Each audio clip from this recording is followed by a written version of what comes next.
विष्णु गुरुर्देवो महेश्वर गुरु साक्षात् परं ब्रह्म तस्मै श्री गुरुवे नमः। आइए आगे की तरफ पढ़ते हैं। कल हम लोगों ने पढ़ा कि नारायण बाबा के पास जो योगी आया था, ध्यान में किस प्रकार वो उसे ज्ञान दिए और फिर उसका ध्यान टूट गया। उसी प्रक्रिया, उसी विषय को आगे बढ़ाते हुए पढ़ते हैं। गुरुदेव ने कहा, यही सांप ज्ञान है।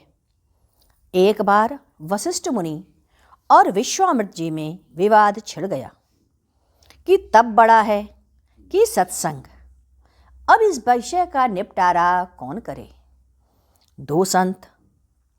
तब बात आई कि ज्ञान भंडार, ज्ञान के अगार शेषनाग के पास चला जाए। शेषनाग के पास चले दोनों। शेषनाग के पास पहुंच गए। शेषनाग पास आए और कहे कि सत्संग बड़ा है कि तप। अब शेषनाग जी ने विश्वामित्र जी से कहा कि ठीक है, मैं आपकी विषय को समझने का प्रयास करता हूँ। आप थोड़ी देर के लिए इस पृथ्वी का भार ले लें। तब विश्वामित्र ने कहा, यह भार मैं नहीं रख सकता, मैं नहीं उठा सकता। तब उन्होंने वशिष्ठ मुनि से कहा। वशिष्ठ मुनि ने कहा, मैं यह भार उठा लूँगा, और उन्होंने भार उठा लिया।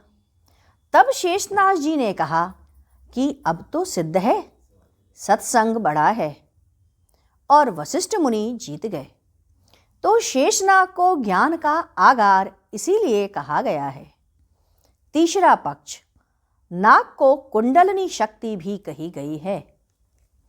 नाग जो स्वर निकालते हैं वह पंचम स्वर कहा गया है। यही बाद में चलकर पंचमी हो गई। नाग पंचमी क्यों मनाई जाती है? एक कथा आता है। एक बार ऋषि अपनी पत्नी की रक्षा के लिए नाग रखते थे। एक डाकू आकाश मार्ग से उनके कक्ष में प्रवेश कर गया। उस समय उनकी पत्नी साधनारत थी। वह अद्वितीय सुंदरी थी। वह उनका अपहरण करना चाह रहा था। ऋषि भी संध्या करने गए हुए थे। भगवान विष्णु को ध्यान में आया, इसे वरदान प्राप्त है कि मानव रूप में इसे मार नहीं सकता कोई। यह अपनी गलती का अपनी शक्तियों का गलत प्रयोग करता चाहता है, और ऋषि पत्नी का अपहरण करने की इच्छा मन में लिए वह गया है। उसने देखा पृथ्वी पर चारों तरफ सर्प ही सर्प है। उसने अपनी शक्ति का प्रयोग किया और ऋषि पत्नी का अपहरण करना चाहा। सारे के सारे सर्प क्रुद्ध हो गए और उसकी हत्या कर दी। भगवान प्रकट हुए। उस समय ऋषि भी आ गए। भगवान ने कहा, यदि नाग को रक्षा का कवच नहीं मिला होता तो क्या होगा? आज के दिन जो सांप को दूध पिलाएगा उसके यहाँ सांप का प्रकोप नहीं होगा। पुनः एक प्रसंग के अंतर्गत गुरुदेव ने कहा, देखो, जब मैं शरीर में नहीं रहूँगा उस समय तुम यह सोचोगे कि वहाँ क्या करे जाकर। वहाँ जागने पर अब तो गुरुदेव हैं नहीं। अब मैं क्या करूँ? ऐसा ना करना। घर में झगड़े बढ़ जाएंगे यदि सत्संग नहीं रहेगा। बार बार पूरे काल में लड़के के यहाँ लड़ाइयाँ बढ़ जाएंगी, जो आगे चल कर के बहुत सी गलत रोगों का कारण बनेगा। जो बच्चे हैं उनकी औरतें आएंगी, उनको भी ध्यान रखना, उन्हें भी यहाँ भेजना। वहाँ रेणु भी बैठी थी, उसकी तरफ इशारा करके भी गुरुदेव ने कहा, उन लड़कियों से कहना, उन बहुओं से कहना कि इस जगह आएं, नहीं तो उन्हें कष्ट मिलेगा, लड़कों को भी कष्ट आ जाएगा।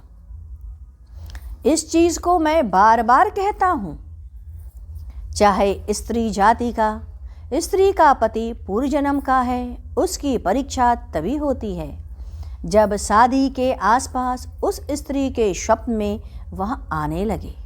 वह पुरुष स्वप्न में दिखने लग जाए जब तुम्हें लगे कि अब एक बिछड़ाव आ रहा है या उसके साथ हमारे बैठने पर योग बन रहा है, तो समझ लो कि पहले के जन्म का कुछ संबंध है, कुछ चीज़ रहा।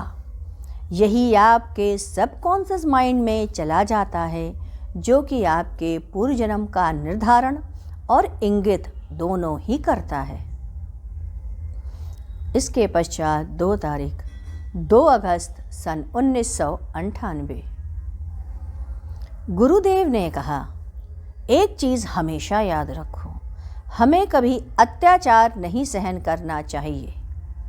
या तो आप वहाँ से हट जाइए या फिर वहाँ खड़े होके जम करके उसका प्रतिकार करो, जिससे कि घृणा का भाव हो जाए और उसे भी क्लेश उतना ही हो।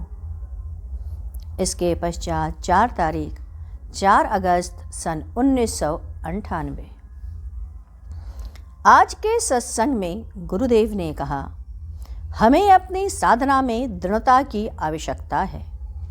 तैलंग स्वामी कहा करते थे, वह बदनसीब हैं जो उस जगह जाना ही नहीं चाहते जहाँ साधना होती हो।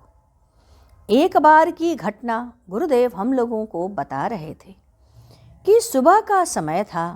मेरी दादी यानी गुरुदेव की दादी एकाएक करा रही थी।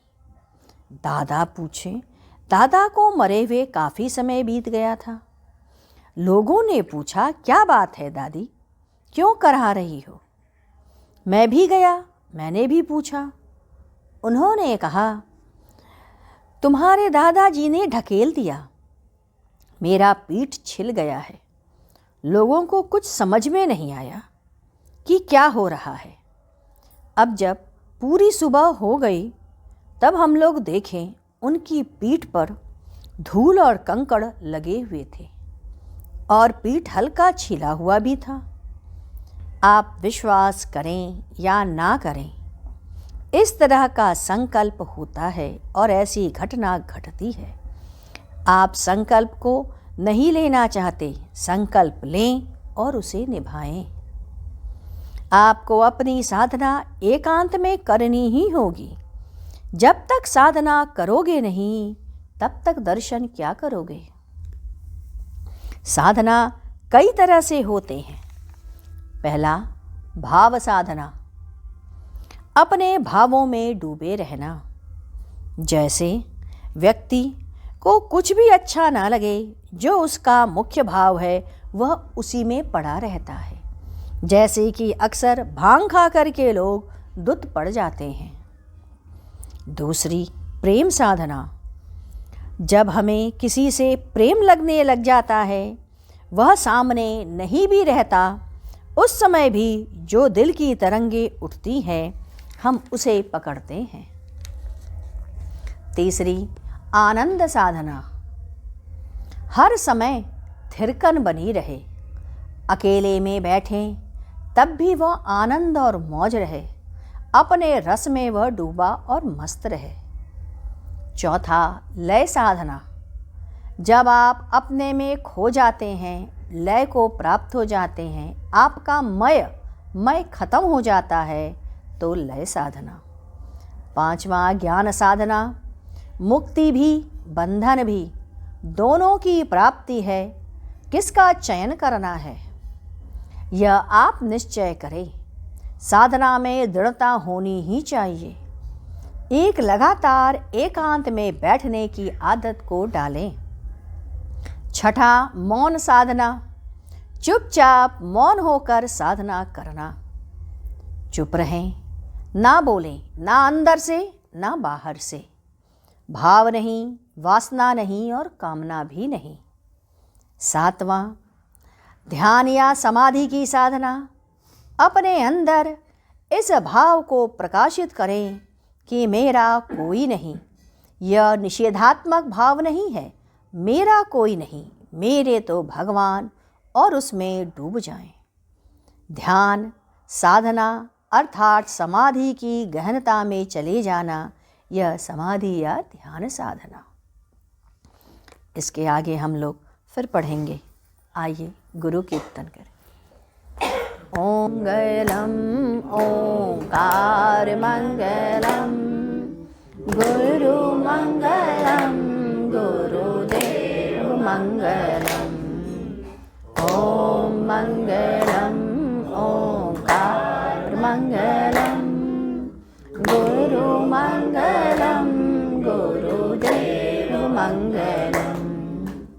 ओम मंगलम ओंकार मंगलम, गुरु मंगलम गुरुदेव मंगलम। ओम मंगलम ओंकार मंगलम, गुरु मंगलम गुरुदेव मंगलम। ओम मंगलम ओंकार मंगलम, गुरु मंगलम गुरुदेव मंगलम। ओम मंगलम ओंकार मंगलम, गुरु मंगलम गुरुदेव मंगलम। ओम मंगलम ओंकार मंगलम, गुरु मंगलम गुरुदेव मंगलम। बोलिए सतगुरुदेव महाराज की जय।